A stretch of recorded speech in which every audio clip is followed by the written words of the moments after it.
თქვენ გიკითხავთ, მაგრამ მოდით არსებითი დავინახოთ ჯერ, არსებითი. და სხვა შემდეგ საუბრობთ სხვა დროს კიდევ შეგვიძლია უფრო ღრმად გავაკეთოთ განმარტება. ეფესოს ეკლესიის ანგელოს მისწერე. ამას ამბობს, ვისაც უყრია მარჯვენაში 7 ვარსკვლავი და იარება ოქროს 7 სასანთლეს შორის. ვიცი შენი საქმენი, შრომა თუ მოთმინებაა შენი. და ისიც რომ არ შეგიძლია აიტონო უკეთურნი და გამოსცადე ისინი მოციქულებად რომ მოაქვთ თავი, მაგრამ მოციქულები კი არ არიან და ყოველ ისინი მტყუარნი. მომთმენი ხარ და ბევრი რამ იტირთვე ჩემი სახელის გულისთვის, მაგრამ არ დაქანცულ ხარ. თუმცა შენს წინააღმდეგ მაქვს ის, რომ დაუტევე შენი პირველი სიყვარული. მას გაიხსენე საიდან დაეცი. მოინანიე და უწინდელი საქმეებს მიხავი ხელი. არადა მალე მოვალ შენთან და ადგილიდან დავძრავ შენ სასანთლეს, თუ კი არ მოინანიებ. მაგრამ ეს კი გაქვს, რომ გძულს ნიკოლაელთა საქმენი, რომელიც მეცამძულს, ვისაც ყური აქვს ისმინოს, რას ეუბნება სული ეკლესიებს. ძლეველს ვაგემინებ სიცოცხლის ხისგან, რომელიც არის ღვთის სამოთხეში. ასე მთავრდება ეფესოს ეკლესიის წერილი. ნახეთ, რომ კარგად გავიგოთ ეს წერილი, ამ წერილის შინაარსი, ჩვენ უნდა გავიგოთ, მოკლედ წარმოვიდგინოთ ეფესო, როგორი რა ქალაქი იყო ეფესო. ეფესო არის ერთ-ერთი მცირედთაგანი ქალაქები და რომელიც ნახსენები ახალ აღთქმაში. ნახეთ, ახსოვთ ეფესელთა მიმართ ეპისტოლე, პავლე მოციქულის. თავად პავლე იყო იქ ჩასული საკადაგებლად, ბევრი დრო დაჰყო პავლემ იქ. იქ იყვნენ წმინდა აკვილე და პრისკილა მისი მოწაფეები. იქ იყო აპოლოსი, რომელზეც ნათქვამია, რომ საოცრად განმარტავდა ღვთის სიტყვას აპოლოსი და ახსენებს ამას პავლე მოციქული თვითონაც. ეფესო იყო აზიის, პროვინცია აზიის დედაქალაქი. იყო მნიშვნელოვანესი ნავსადგური რომის იმპერიაში იმ დროს და ცნობილი იყო იმით, რომ ჰომეროსის ანტიკური ამ დიდი პოეტის დაბადების ადგილად უკაცრავად სმირნაა ეს და ეფესოზე ცნობილია ის, რომ მას ჰქონდა უდიდესი ბიბლიოთეკა, ჰქონდა მას თეატრები, ცენტრიც იყო, კულტურის ცენტრი. ჰქონდა მას არტემისის ტაძარი. არტემისი იყო წარმართული ღმერთი რომში. ნახეთ, აი არტემისის ტაძარი ასე გამოიყურებოდა. ამხელა ტაძარი ჰქონდა წარმართული, იყო კეპთაყვანის მცემლობა, რომაული და ბერძნული წარმართული ღმერთების თაყვანისცემა და აი ამ ქალაქში ჩავიდა პავლე, დააარსა მან იქ სამრევლო, ასწავლა მათ რჯული ჭეშმარიტი სარწმუნოება და დაახლოებით 40 წელია გასული აქედან, 40 წელია გასული დაახლოებით და ამ წერილს იღებს ეფესოს ეკლესია. ნახეთ, რამდენი თაობა შეიძლება იყოს პავლეს მერე. პავლე უკვე აღსრულებულია, ცოცხალი აღარ არის.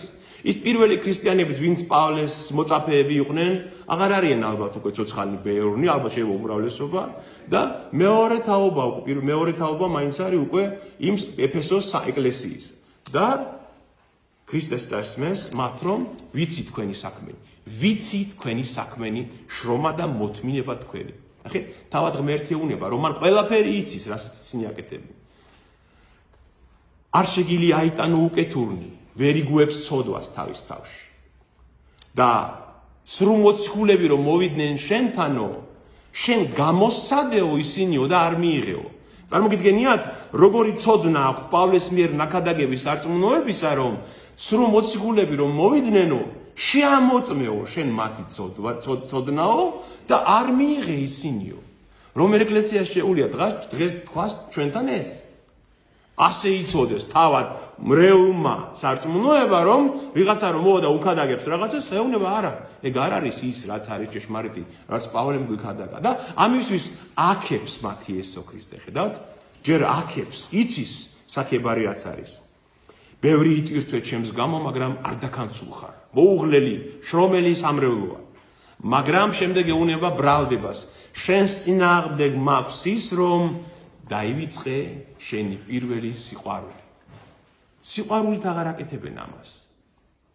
სიყვარული ქრისტესი, აი ეს რაც მათ გულში ჩაითესა პავლეს მეშვეობით, დაივიწყეს. და ღმერთის სიყვარულს თუ დაივიწყებს ადამიანი, კაცის სიყვარულსაც დაივიწყებს. თუმცა ხა სარწმუნოება იციან თეოლოგიურად სწორი როგორ არის. შრომობენ, სწირავენ, საეკლესიო მსახურებას აღასრულებენ, ეხმარებიან შეიძლება ვთქვათ გაჭირვებულსაც, მაგრამ აი ის რის გამოც უნდა ხდებოდეს ყოველივე პირველი სიყვარული, ღმერთის სიყვარული განელებულია მათში და ქრისტე ეუბნება, რომ ეს არის შენი დანაშაული. და აფრთხილება ეუბნება, მას გაიხსენე, ანუ გაიხსენე როგორი იყო ის თავიდან. საიდან დაეცი, შეინანე, მოტრიალდი, მობრუნდი და უწინდელ საქმეებს მიჰყავი ხელი. დაიბრუნე შენი ძველი საქმეები და თუ არ გააკეთებ ამას, მოვალ და ადგილიდან დავძრავ შენ სასანთლეს. შენ სასანთლებს ავიღებ, რას ნიშნავს? ანდრია კესარიელი გვეუბნება, რომ ეს ნიშნავს, რომ წაგართმევთ სულიწმინდის მადლს. სულიწმინდის მადლს წავიღებ თქვენგან ამბობს ქრისტე და დამთავრებულია თქვენი ეკლესიის საქმე. აღარ არსებობს ეკლესია, გესმით? ეს ჩვენ კარგად უნდა გვახსოვდეს, რომ აი შეიძლება ადამიანები ისე ჩაეფლონ ცოდვაში, რომ ეკლესიას წაერთვას სულიწმინდის მადლი. ფაქტობრივად ღმერთმა გააუქმა ეს სამრევლო, მაგრამ ესენი მაინც აგრძელებენ ამ თავის ეკლესიობას, ასე ვთქვათ, ეკლესიობანას თამაშს. საშინელება ამის გაკეთება. ამიტომ ქრისტე აფრთხილებს მათ, რომ თუ არ შეცვლით ამას და თუ სიყვარულის გარეშე აღასრულებთ თქვენ მსახურებას, მოვალ და დავძრავ, ანუ ავიღებ სასანთლეს თქვენგან და დამთავრებულია თქვენი ეკლესიის საქმე. მაგრამ ეს კი გაქვს, რომ გძულს ნიკოლაელთა საქმენი, რომელიც მეცამ ძულს. ნიკოლაელები იყვნენ ერეტიკოსები, რომლებიც რაღაც სულ სწავლებას ავსწრებდნენ იმ საუკუნეში. ვისაც ყური აქვს ისმინოს, რას ეუბნება სული ეკლესიებს, ძლეველს ვაგებინებს სიცოცხლის ხისგან, რომელიც არის ღვთის სამოთხეში. ვინც ამას, ვინც სიყვარულს არ დაივიწყებ ქრისტესას და სიყვარულის გამო აღასრულებს ყველაფერს, გესმით? აი ჩვენ რო ვიკრიბებით მიუნხენში სამრევლოში, ღმერთის სიყვარულის გამო უნდა ვაკეთებდეთ ყველაფერს. სხვა მიზანი ჩვენ არ უნდა გქონდეს, გესმით? აი კაცი რომ მოვიდა ჩემთან, ან ადამიანი რომ მოვიდა ჩემთან, მღვდელი მღვდელთან, მე ქრისტეს სიყვარულის გამო უნდა მიყვარდეს ის. ქრისტემ როგორც შემიყვარა მე და გადამარჩინა ჩემი ცოდვებისგან და დაღუპვისგან, ამის გამო უნდა მიყვარდეს ის, გესმით? პირველი სიყვარული უნდა იყოს ჩემთვის ღმერთი იესო ქრისტე. ვინც ამას არ დაივიწყებს და ძლეველი რას ნიშნავს? ანუ გამარჯვებული, ხო? ვინც გაიმარჯვებს ამაზე და ამ გზით, მას მივცემ ისევ საშუალებას, რომ სიცოცხლის ხისგან ჭამოს ნაყოფი, რომელიც არის ჩემს სამოთხეში. რომელ სამოთხეში იყო სიცოცხლის ხე? როცა ადამი და ევა შექმნა ღმერთმა, ხო? და ეს რა იყო სიცოცხლის ხე მათთვის? მარადიული სიცოცხლის წყარო. იმ ხიდან რომ ეჭამათ, სულ უკვდავნი იქნებოდეს. ისინი უკვდავები იყვნენ, რომ არ დაცემული იყვნენ. ღმერთი ამბობს, რომ მარადიული სიცოცხლესთან იქნება მათ ისინი თანაზიარნი, ვინც გაიხსენებს პირველ სიყვარულს და პირველ ადგილას იქნება მათთვის ქრისტე. რას გვასწავლის ჩვენ ახლა ეს წერილი? ეფესოს ჰქონდა ეს პრობლემა, შეიძლება ჩვენს ეკლესიასაც დაემართოს როდისმე და შეიძლება მე ერთ ადამიანსაც დამემართოს ეს, რომ ვასრულებდე წესებს, ვასრულებდე მსახურებას, მაგრამ სიყვარული, პირველი უმთავრესი სიყვარული აღარ იყოს ჩემთვის. ხომ გასაგებია? აი ეფესოს წერილი, ეფესოს მიმართ წერილი, ამას გვასწავლის. ისტორიულად რო შევხედოთ, ნახეთ, ქრისტე ამაღლებულია უკვე ზეცად, მას მერე გასულია დაახლოებით 70 წელიწადი, ხო? ის მოციქულები აღარ არიან ცოცხალნი, ერთი იოანეღაა დარჩენილი და ბუნებრივია, რომ განელდა ეკლესიაში, აი დიდ სოფლიოს ეკლესიაში, რაც იყო იმ დროს, განელდა ის პირველი ცეცხლი. ეს არის ეს ეპოქა, რომელიც ეხება არა მარტო მათ, არამედ ჩვენს. მეორე, სმირნა, ნახეთ, სმირნის ეკლესიას. ხოლო სმირნის ეკლესიის ანგელოს მისწერე. მე მინდოდა თქვენთვის მეჩვენებინა, ნახეთ, აი ყურეთ, არ ჩანს ახლა მანდ, მაგრამ აი დასავლეთ შეიძლება აქედან არ გამოვშეს, მაგრამ დასავლეთ თურქეთი რომ წარმოიდგინოთ დღეს, დასავლეთ თურქეთი, იგი ოსის ზღვისკენ. აი იმ მხარეს იყო აზიის პროვინცია. და ეს 7 ეკლესია, აი ამ აზიის პროვინციაში ერთმანეთის გარშემო, აი წრეზე იყო დაახლოებით განლაგებული ეს 7 ქალაქი. მეზობლები იყვნენ ერთმანეთს. დაახლოებით შეიძლება 100, მაქსიმუმ 200 კილომეტრი იყო ამ ქალაქებს შორის მანძილი. ფაქტობრივად ახლოს იყვნენ ერთმანეთთან ყველანი და შემდეგი ქალაქი არის სმირნა, რომელსაც წერს ქრისტე მისი ანგელოზის და იოანეს მეშვეობით წერილს. ხოლო სმირნის ეკლესიის ანგელოზს მისწერე. ამას ამბობს პირველი და უკანასკნელი, რომელიც მკვდარი იყო და გაცოცხლდა. ვიცი შენი გასაჭირი და სიღატაკე, თუმცა მდიდარი ხარ და გმობა მათგან, რომელიც ამბობენ იუდეველნი ვართო და არ კი არიან, არამედ საკრებულოა სატანისა. ნუ გეშინია ნურაფრის, ისი დათმენაც მოგიწერს. აჰა, ეშმაკი აპირებს ზოგი თქვენგანი გამოსასწრებლად ჩააგდოს საპყრობილეში და გექნებათ ურვა 10 დღე. სიკვდილამდე ერთგული იყავი და მოგცემ შენ სიცოცხლის გვირგვინს. ვისაც ყური აქვს ისმინოს, რას ეუბნება სული ეკლესიებს. მძლეველს არ ევნება მეორე სიკვდილისაგან. სმირნა, ნახეთ, სმირნას ბრალდება არაფერი არ აქვს. ბრალდებას არ უყენებს ქრისტე არაფერს, ხოლო დააფრთხილებს რა მოელის და რაზე რის მიმართ უნდა იყოს ყურადღებით და რა გაითვალისწინოთ. სმირნა ისეთი ეკლესიაა, რომ ნატანჯი ეკლესია და მას ბრალდება ამიტომაც არ აქვს, იმიტომ რომ კაცი ხასოთ, წარმოიდგინეთ, კაცი როცა იტანჯება, მას ცოდვისთვის დროც არ აქვს. ჩვენ საკუთარ ცხოვრებიდან ვიცით ეს ჩვენ. განსაცდელში რო ვარ და ძალიან ნატანჯველი როცა გვაქვს, მაშინ რა ვნება და რა ცოდვა ვის ახსოვს ეს, ხდებით? და სმირნა უცად აი ამ მდგომარეობაშია. თვითონ სმირნა სახელი ნიშნავს სიმწარეს. ნახეთ, ქრისტე როგორ არჩევს სიტყვებს, აი რა საოცარი ღვთაებრიობა ამაში რაში მდგომარეობს. ქრისტე როგორ არჩევს სიტყვებს. იმ სიტყვებით წერს წერილს, რაც მათთვის არის ნაცნობი. რაც მათთვის ნაცნობია, რაც მათ ქალაქში არსებობს. ესმით, რაც მათ როცა სიმბოლოებს და ანალოგიებს ისეთ ეუბნება ამ წერილში, რომ ადვილად გასაგები იყოს მათთვის. გესმით? აი მაგალითად ლაოდიკიის ეკლესიას მეშვიდე როცა წერს, რომ შენაო ნერთბირი ხარო, ლაოდიკიაში მართლაც გეიზერები ამოდიოდა მიწიდან ცხელი წყაროები და მათ კარგად იცოდნენ ნერთბილობა რას ნიშნავს. მათ ეს კარგად იცოდნენ, რომ ნერთბილს თუ დარევდი იმ წყალს გული აგერეოდა. ან ძალიან ცივი უნდა დაგელია, ან ძალიან კაფკაფა ცხელი. ქრისტე ამბობს და თუ ნელთბილს შეუძლებელია, ნელთბილი ისეთი გემო ქონდა მას, რომ შეუძლებელი იყო იმზადება. აი უნება რომ თქვენს აი წყალს ხო იცნობ თქვენ თაროა. ასეთი ნელთბილები ხარ თქვენ. აი სმირნასაც როცა წერს, იმ სიმწარეზე ელაპარაკება, რომელიც მათ აქვთ და რომელიც მათ მოელით უფრო მეტად. სმირნა იყო ასევე ნავსადგური იმ დროს, როგორც წეგან თქვი, ჰომეროსის დაბადების ადგილი იყო, ანუ ცნობილი ადგილი იყო, თქვა განვითარებული ადგილი იყო, მათ იქ ცხოვრობდა სავაჭრო ადგილი იყო, რადგან ნავსადგური იყო, ცხოვრობდნენ ბევრი ებრაელები.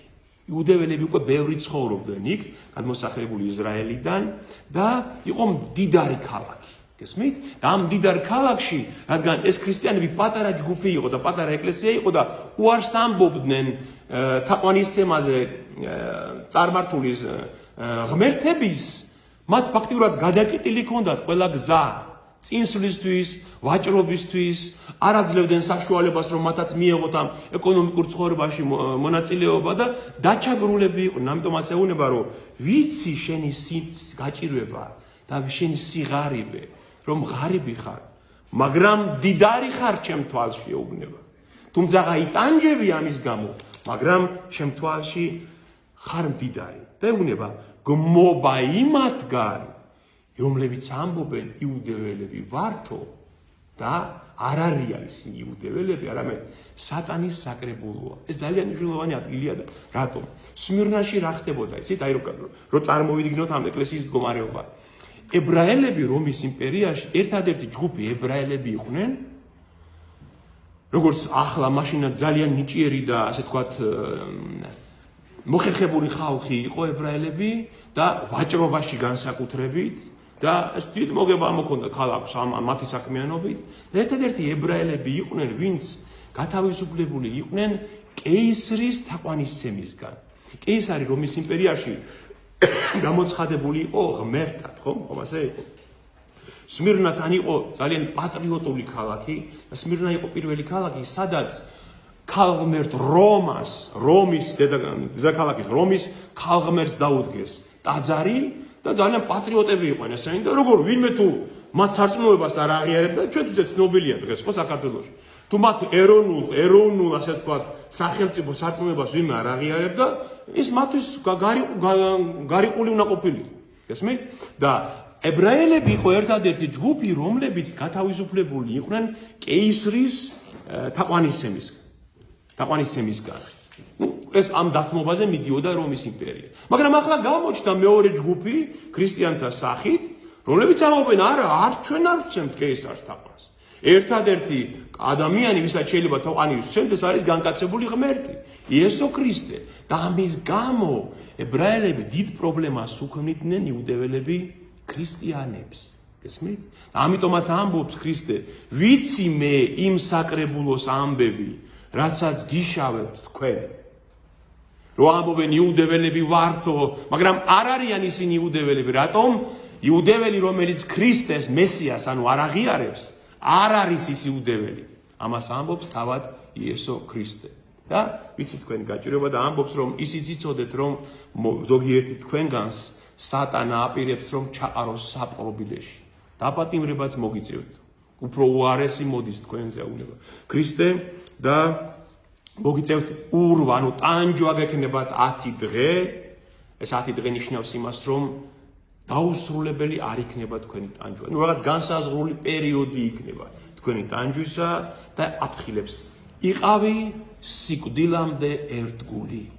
სიკვდილიც რომ მოგიწიოს, იყავი ერთგული, ამბობს ქრისტე და მოგცემ შენ სიცოცხლის გვირგვინს. ნახეთ, აი მე მინდა გაჩვენოთ ის ხატი სმირნაში. მართლაც ასე აღსრულდა, აი რატომ არის წინასწარმეტყველება. სმირნაში პოლიკარპეს სმირმელი მოხუცი მღვდელმთავარი დაწვეს კოცონზე ქრისტეს სარწმუნოების. ეს არის მისი ესე გრავიურა ხატი. ნახეთ და მოხუცი იყო, 80 გადაცილებული იყო ეს პოლიკარპეს სმირნელი და აი ამის გამო ზუსტად აი ამ ქრისტეს სარწმუნოების გამო, რომ ქრისტეს ცემდნენ თაყვანს და არა რომის კეისარს, თეატრში დაანთეს დიდი ცეცხლი, დიდი თეატრი ჰქონდათ მათ ძალიან და ამ კოცონზე მიაბეს ძელზე და სწვავენ მას.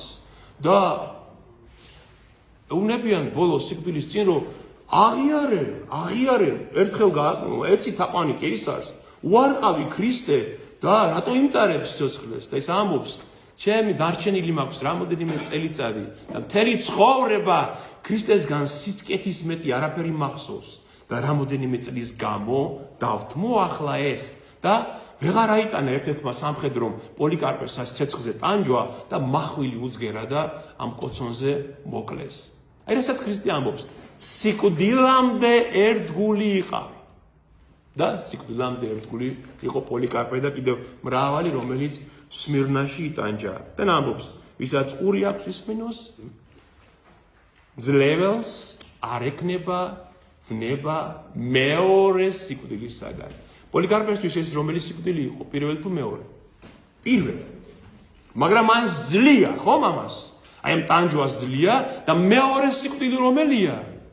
ქრისტე როცა გამოცხადდება მეორედ, გენიაში სამარადისო განშორება ღმერთისაგან, ეს არის ცეცხლის ტბაში, ეს არის მეორე სიკვდილი. ვინც ამ პირველ სიკვდილს ძლევს, მეორე სიკვდილის არ აქვს ძალაუფლება, მასზე ამბობს იესო ქრისტე. ნახეთ, სახარებაში წყო იგივე იმეორებს ქრისტე, რომ ნუ გეშინიათ იმათი, ვინც ვისაც შეუულია თქვენი სხეული მოკლას და მოკლას. გეშინოდეთ იმათი, ვისაც შეუულია სიკვდილის შემდეგ სულით და სხეულით ჩააგდოს გენას. არის ასე მეორე სიკვდილი. ამიტომ ნახეთ, ჩვენთვის რა არის ახედან სახელმწიფო ჩვენი ეკლესიისთვის.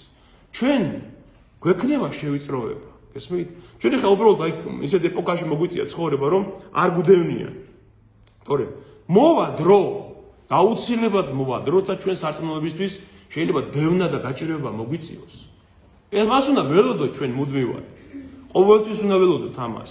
მაგრამ თუ ძლევთ ამას, ავიტანთ იმ გაჭირვებასაც, შევიწროებას, რაღაცაში დისკრიმინაცია მოგვიწევს, ავიტანთ ქრისტეს გულისთვის, მეორე სიკვდილს გადაურჩევით აუცილებლად. ასევე ცოდვა. იგივე აი, თუმცა ცოდვა რაღაცას გვთავაზობს, სატანა გვთავაზობს ცოდვის მეშვეობით ჩაიდინეს და სიკეთე გექნება ცხოვრებაში. ხო დგავართ ხშირად ამ არჩევნის წინაშე.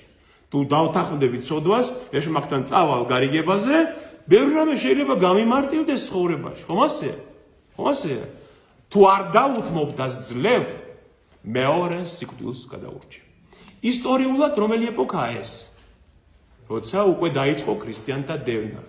ნახეთ, პირველი სიყვარულზე იყო ლაპარაკი, როცა გაუნელდა სიყვარული და მერე დაიწყო ეპოქა, როცა რომის იმპერიაში დაიწყეს ქრისტიანთა დევნა და აი 10 დღე ჩაგაგდებენ საპყრობილეშიო, ეს 10 ზუსტად წინასწარმეტყველებაა და რატომ ნახეთ? 10 ჯერ მოხდა ქრისტიანთა დევნა რომის იმპერიაში. ცნობილია 10 იმპერატორი, რომელმაც სასტიკად დევნა ქრისტიანები. და ქრისტე უკვე ამას უცხადებს წინასწარ ეკლესიას.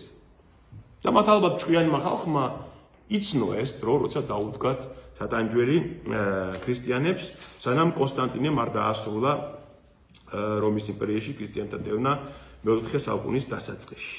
მესამე, პერგამონის ეკლესია. ნახეთ, აი მე ჩამოწერე თავარი სახასიათო, შეგიძლიათ ფოტო გადაუღოთ, რომ თქვენ გქონდეთ, თქვენ პირველისთვის იყო პირველი სიყვარული, რაზეც უფალმა ისინი გააფრთხილა, რომ მიატოვეს პირველი სიყვარული, სმირნაცის იყო რა? დევნა და მოთმენა თვით სიკვდილამდე. მეორე და მესამე არის პერგამონის ეკლესია, რომელსაც წერს. დავიკითხოთ ესეც. ხოლო პერგამონის ეკლესიას მისწერე ამას ამბობს ორლესული מחვილის მქონე. დაუკვირდით ყველაფერს. ნახეთ, პირველივე ხაზში ამბობს ამას ამბობს ესა და ეს. აი სმირნას მაგალითად ეუნება ამას ამბობს პირველი და უკანასკნელი, რომელიც თავადაც მკვდარი იყო და გაცოცხლდა. იმიტომ რომ სმირნას სიკვდილი ემუქრება, ხომ?